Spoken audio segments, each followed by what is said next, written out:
This recording includes subtitles so you can slow down, reflect, and let each idea sink in.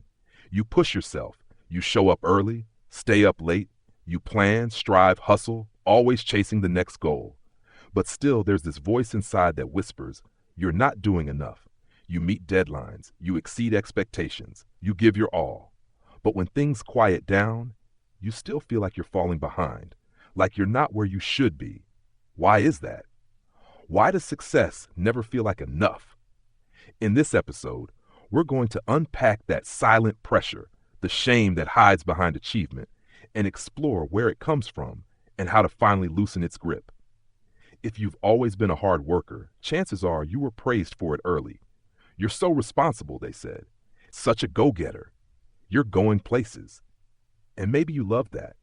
Maybe it made you feel important, worthy, even loved. But somewhere along the way, work stopped being a choice and became a condition. You started tying your value to your output, your worth to your wins, and suddenly resting felt wrong. Missing a goal felt like failure.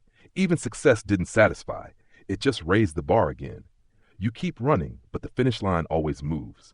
So you push harder. You grind through exhaustion. You ignore the voice that says, I'm tired, because the fear of falling behind is louder. And maybe no one sees it. On the outside, you're put together, high-functioning, impressive, but inside, you're running on empty. You wonder why the wins feel hollow, why the applause doesn't stick. Here's what's really going on. You've mistaken achievement for self-worth. Somewhere in your story, being enough got confused with doing more. Maybe your effort was the only thing that kept you noticed or safe.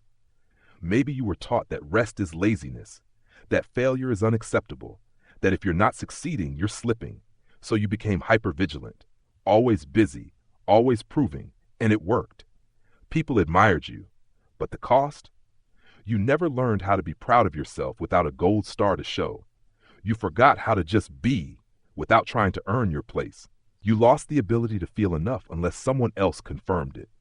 That's why you feel like a failure, not because you are, but because your definition of success was never yours to begin with. And here's the truth. External success will never fill an internal void. You can't hustle your way into peace.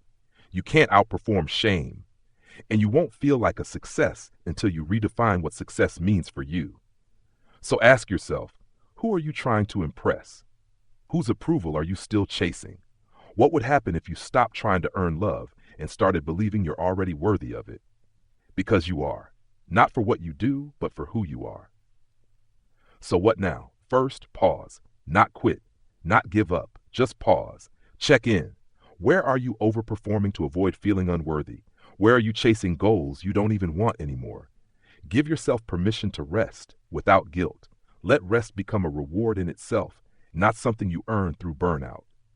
Second, challenge the script. You don't need to prove your worth by pushing yourself to the edge. You're allowed to succeed on your own terms. You're allowed to slow down and still matter. The world tells you to keep climbing, but never asks if the ladder's leaning against the right wall. So take a moment, breathe. This isn't failure.